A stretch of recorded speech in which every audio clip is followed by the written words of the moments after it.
사도신경으로 우리 신앙을 고백하겠습니다. 나는 전능하신 아버지 하나님 천지의 창조주를 믿습니다.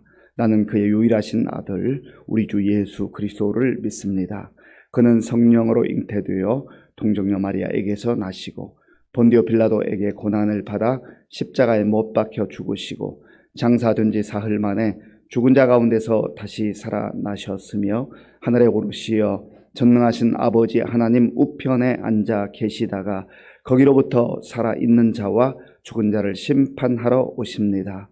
나는 성령을 믿으며 거룩한 공교회와 성도의 교제와 죄를 용서받는 것과 몸의 부활과 영생을 믿습니다. 아멘.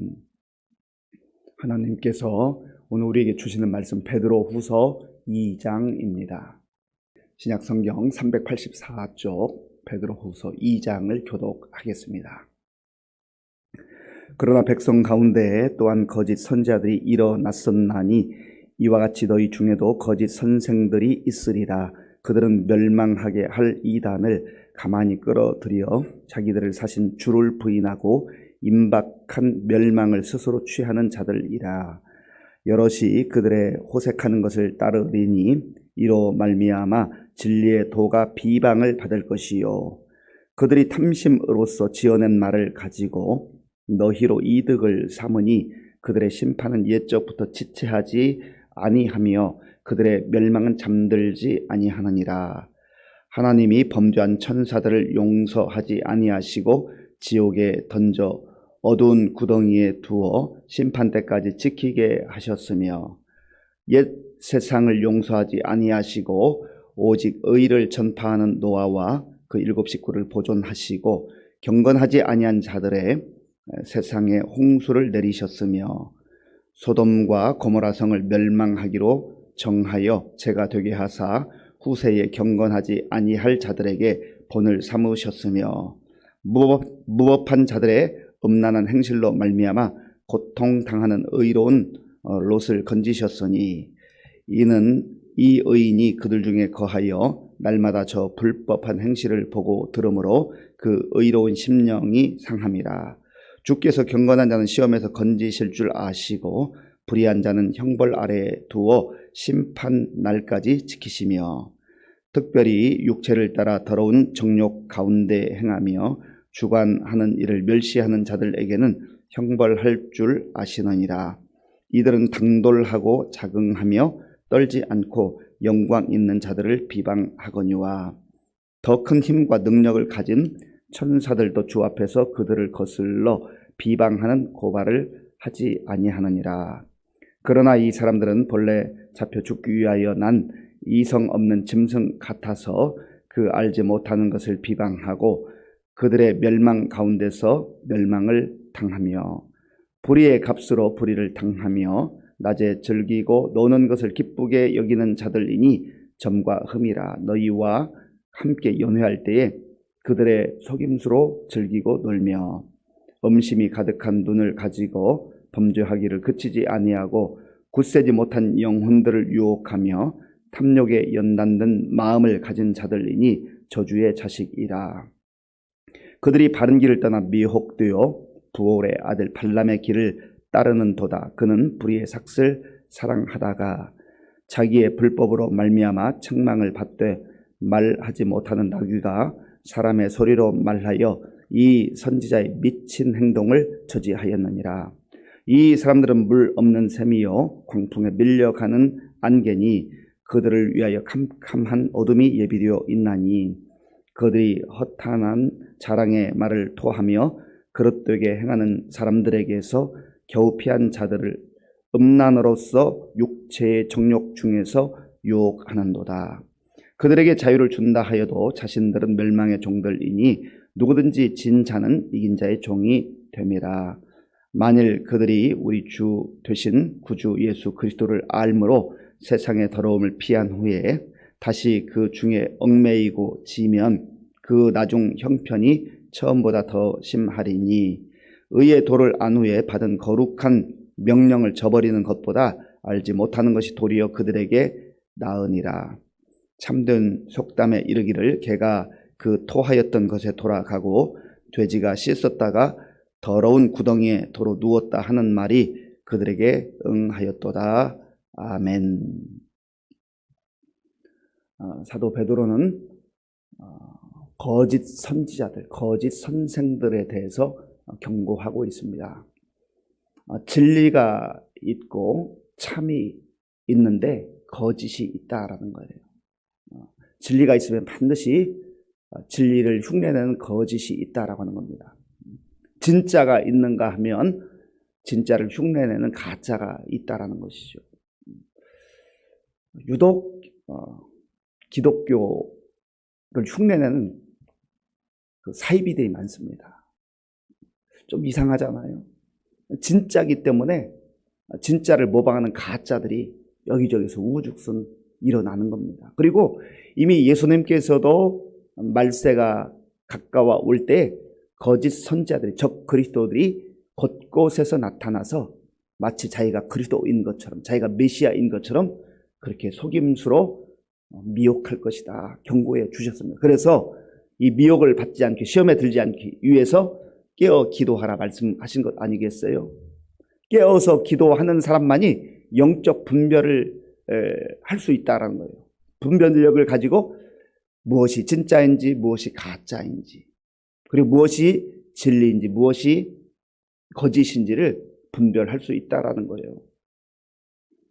요즘 이 이단들이 참 많이 활동하고 있습니다. 오히려 건전한 이 성경에 입각한 교회들보다 훨씬 더 그 열심이 활발한 것 같아요.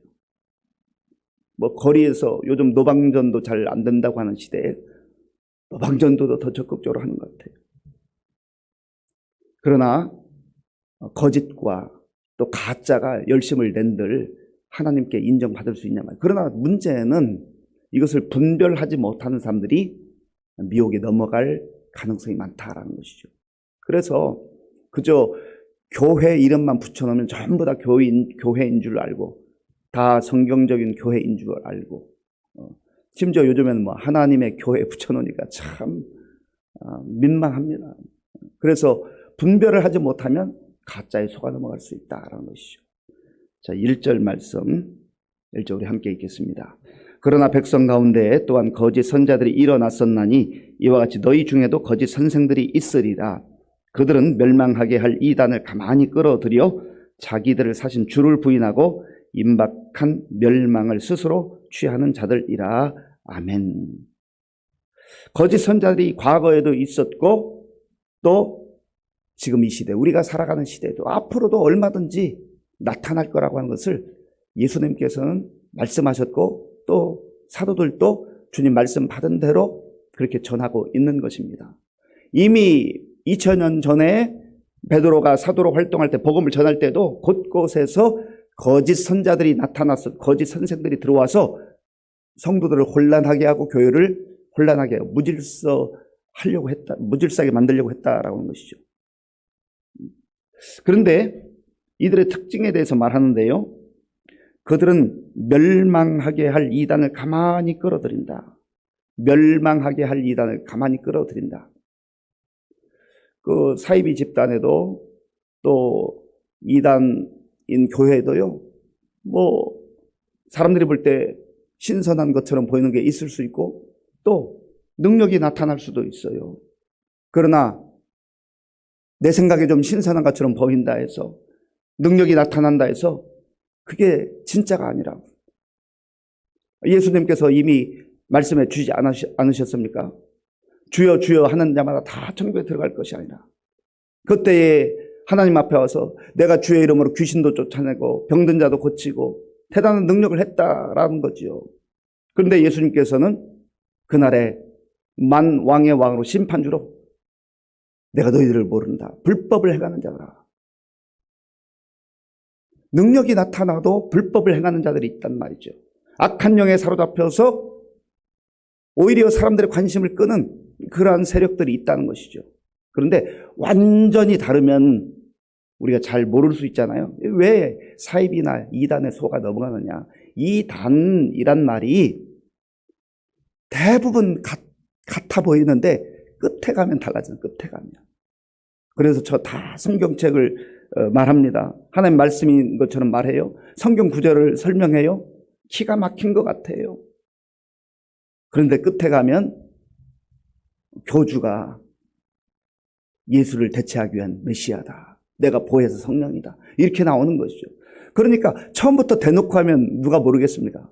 그런데 처음에는 그렇게 얘기하지 않아요. 아주 교묘하게 성경 구절만 가지고 이렇게 얘기합니다. 그런데 끝에 가면, 깊숙이 들어가면 이제 교주가 나타난단 말이죠. 교주를 높인단 말이죠. 신격화한다는 거죠. 그래서 그들은 멸망하게 할 이단을 가만히 끌어들인다. 잘 분별해야 됩니다. 사입이란 말, 유사라고, 유사한 거죠. 유사. 거의 비슷해, 거의 비슷해요. 그래서 명품도 보면은요, 그저 명품 아닌 거는 사이비가 별로 없습니다. 가짜가 잘 없어요. 명품이기 때문에 그 흉내내가지고 비슷하게 하는 거 아니겠어요? 그 멀리서 보면 이게 진짜 같아요. 그리고 뭐 거의 비슷하게, 거의 똑같이 만들어 놓은 그런 짝퉁들이 얼마나 많습니까?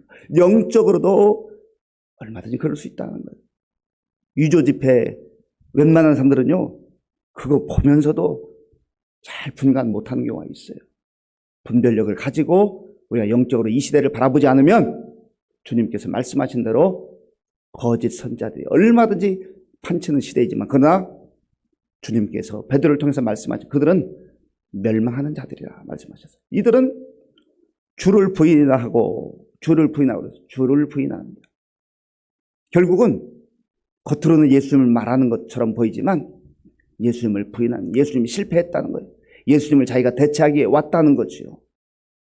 그리고 하나님의 말씀 대신에 자기 주장, 자기 생각을 가르칩니다.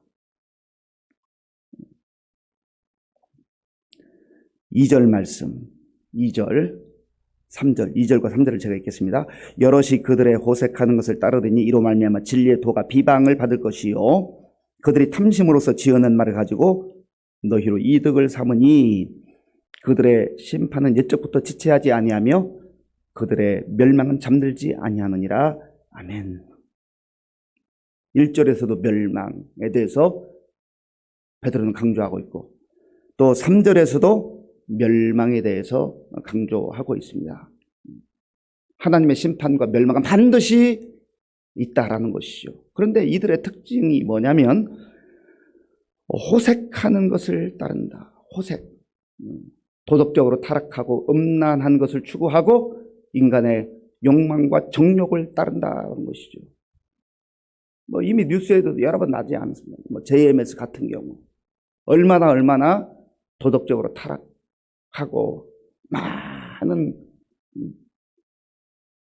여자 신도들을 성적으로 유린하고 그러면서도 버젓하게 부인하고 그런 집단들이에요.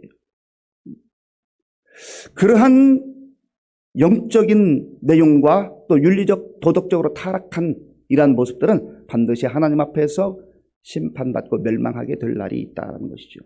그러면서 4절부터 이제 몇 가지 심판의 사례에 대해서 설명을 합니다. 먼저 4절에서는 범죄한 천사들이 하나님의 심판을 받았다라고 하는 것을 설명합니다. 천사들은 하나님의 부리는 영이었잖아요. 천사들은 아름답게 하나님께 창조하셨어요. 그런데 교만해져서 나도 능력이 있고 나도 아름답고 나도 영광을 받을 수 있는데 왜 하나님께만 영광을 돌려야 돼? 그래서 하나님을 배반한 영들, 천사가 사탄이 된 것 아니겠어요? 교만하면 하나님을 부인하고 자기가 그 자리를 차지하려고 하는 것이죠. 그래서 하나님께서 지옥을 만드시고 그들을 구덩이에 가둬두셨다라고 하는 것이죠.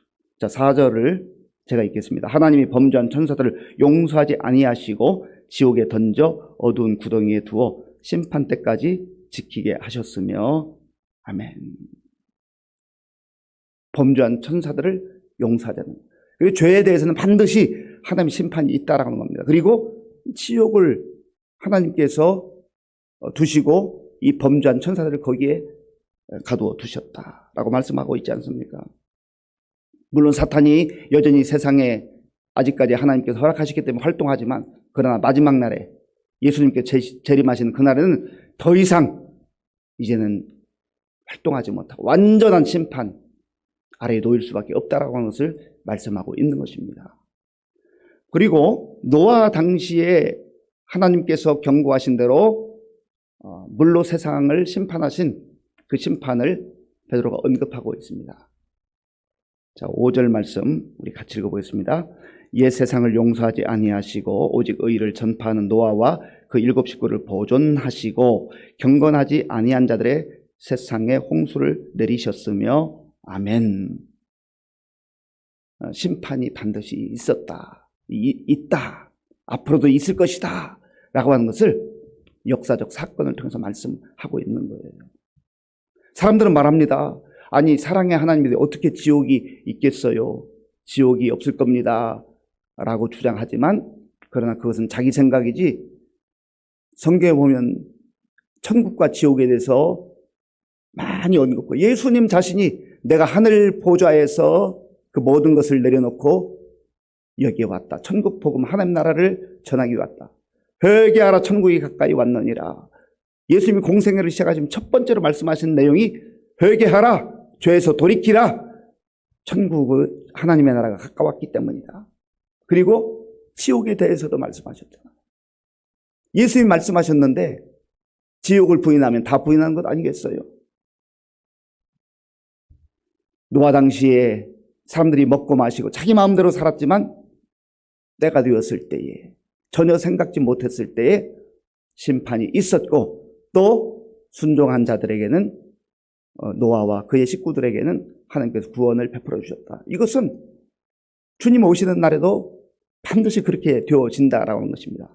또한 소돔과 고모라 사건에 대해서 말씀합니다. 소돔과 고모라, 흥청망청 우상에 빠지고 또 도덕적 타락 가운데 있을 때에 하나님께서 유황불로 소돔과 고모라를 심판하셨잖아요. 하나님의 심판은 반드시 있다라는 거. 그러나 그 가운데서도 구원받은 백성이 있어요. 롯이 있어요. 그래서 심판받는 백성이 있는가 하면 구원받는 백성도 있다라고 하는 것을 꼭 기억하셔야 됩니다. 주님께서 약속하신 약속은 우리에게 소망이 되기도 하지만, 그러나 받아들이지 않는 자에게는 반드시 멸망과 심판으로 다가올 때가 있다라고 하는 거예요. 그래서 우리가 힘들고 어려운 상황 속에서 믿음을 지키고 약속의 말씀 붙들고 살아가는 것 아니겠어요? 또 이 사실을 부인하며 믿지 않고 살아가는 사람들에게 복음을 전하는 거예요. 살 길을 우리가 선포하는 거예요. 예수님을 선포하는 거죠. 하나님 나라 천국을 선포하는 것이죠. 왜냐하면 그래야 우리가 멸망을 피하고 하나님의 구원의 은혜를 이 땅에서도 누리고 언젠가 주님 부르시는 그날에 영원한 하나님의 나라 천국에 가서 영생 복락을 누릴 수 있기 때문에 그런 것이죠. 이들에 대해서 이 천국을 믿지 않고 예수님을 부인하고 자기 생각과 정욕과 욕망을 따라 살아가는 거짓 사상에 빠지거나 거짓 교리에 빠져 있는 그 삶의 특징에 대해서 12절 이후에서 설명하는데, 자, 우리 12절 함께 읽겠습니다. 그러나 이 사람들은 본래 잡혀 죽기 위하여 난 이성 없는 짐승과 같아서 그 알지 못하는 것을 비방하고 그들의 멸망 가운데서 멸망을 당하며 아멘. 이성 없는 짐승과 같다고, 판단력을 완전히 상실한 짐승에게까지 비유를 하고 있어요. 그러니까 영적 분별력이라는 게 얼마나 중요한가를 말씀하고 있고요. 12절에서도 그들의 멸망 가운데서 멸망을 당하며, 구원이냐 심판이냐, 은혜냐 멸망이냐, 성경은 계속적으로 분명하게 말씀하고 있습니다. 그저 내 마음 좀 편하게 그저 반성하고 그런 정도가 아니에요. 구원이냐 멸망이냐 하는 것을 분명하게 선언하고 있는 것입니다. 또한 이들의 삶은 하나님 나라와는 전혀 상관없는 삶이라는 것이죠. 14절 말씀, 14절을 제가 읽겠습니다. 음심이 가득한 눈을 가지고 범죄하기를 그치지 아니하고 굳세지 못한 영혼들을 유혹하며 탐욕에 연단된 마음을 가진 자들이 저주의 자식이라. 아멘. 범죄하기를 그치지 아니하고 회개하라고 돌아오라고 해도 듣지 않는 거예요. 자기 마음대로 사는 거예요. 하나님이 어디 있느냐, 천국이 어디 있느냐, 그저 먹고 마시고 내 생각대로 내 뜻대로 살아간다 라고 하는 것이죠. 그래서 결국은 단호하게 베드로 사도는 저주의 자식이다, 심판 당하는 것이 이렇게 무섭다라고 하는 거예요. 사랑하는 성도 여러분, 우리가 하나님의 은혜로 구원받은 백성이 되었습니다. 구원받은 자들이 구원받은 백성답게 약속의 말씀을 붙들고 하나님 나라를 분명하게 바라보며 믿음으로 살아야 돼요. 그리고 때로는 억울하고 때로는 정말 모욕을 당하기도 하고 쓴소리를 듣기도 하고 또 세계 곳곳에서 예수를 믿는다는 그 이유 때문에 지금도 역시 그 목숨을 내놓아야 하는, 순교당하며 살아가는 그런 성도들이 있지만, 그러나 이 복음은 끝까지 전해질 거예요. 그리고 지금은 기세 등등한 것 같고 큰 소리치고 하지만, 그러나 하나님의 때가 되면 반드시 성경이 약속한 대로 심판의 날이 있다는 것을 우리가 기억하시고, 우리 자신으로 구원받은 자로서 불안과 두려움 가운데가 아니라 그 약속을 믿고 소망 가운데 살아갈 뿐만 아니라 이 진리 가운데 살아가지 못하는 우리 주변 사람들에게 주의 복음을 증거하며 살아갈 수 있는 저와 여러분들이 될 수 있기를 바랍니다. 아버지 하나님, 감사합니다. 오늘 우리에게 주신 말씀을 마음에 깊이 새기며 우리가 진리이신 예수님 안에서 살아가는 것이 얼마나 복된 것인가를 다시 한번 깨닫고 감사함으로 살아가게 하여 주시옵소서. 아버지 하나님, 하나님의 진노와 심판은 반드시 하나님의 때가 되면 나타날 것이라고 말씀하셨는데, 우리가 우리의 가족과 이웃을 긍휼히 여기며 그들을 위해서 중보하며 또 그들에게 복음을 전하는 가운데 저들도 주님 앞에 나와서 구원의 은혜를 누리며 천국의 소망 가운데 살아갈 수 있도록 주님 역사하여 주시옵소서. 예수님의 이름으로 기도하옵나이다. 아멘. 주기도문으로 예배를 마치겠습니다. 하늘에 계신 우리 아버지, 아버지의 이름을 거룩하게 하시며 아버지의 나라가 오게 하시며 아버지의 뜻이 하늘에서와 같이 땅에서도 이루어지게 하소서. 오늘 우리에게 일용할 양식을 주시고 우리가 우리에게 잘못한 사람을 용서하여 준 것 같이 우리 죄를 용서하여 주시고 우리를 시험에 빠지지 않게 하시고 악에서 구하소서. 나라와 권능과 영광이 영원히 아버지의 것입니다. 아멘. 하나님께서 우리에게 구원의 은혜를 베풀어 주셨습니다. 예수님만이 오직 길이요 진리요 생명이십니다. 예수님 이외에 다른 것을 주장하고 자기 생각대로 살아가는 것, 반드시 하나님의 진노와 심판이 있을 때가 온다고 경고하고 있습니다. 그래서 우리는 구원받은 자답게 믿음으로 약속의 말씀 가운데 순종하며 살고 복음 전하며 살게 하여 주옵소서. 기도하시고 나라와 민족을 위해서, 지도자들을 위해서 기도해 주시기 바랍니다. 우리 교회 많은 어르신들과 환우들을 위해서, 그리고 우리 다음 세대와 다음 세대를 또 교육하는 우리 교육자들과 선생님들을 위해서 기도해 주시기 바랍니다. 이제 내일 모레 우리가 그동안 기도했던 임직 예식이 있습니다. 귀한 일꾼들을 하나님께서 세워주셨는 성령 충만하고 은혜로운 그런 임직 예식이 될 수 있도록 기도해 주시고, 또 군 복무 중 우리 청년들, 계속되는 신방을 위해서, 그리고 선교사님들 위해서 기도하겠습니다.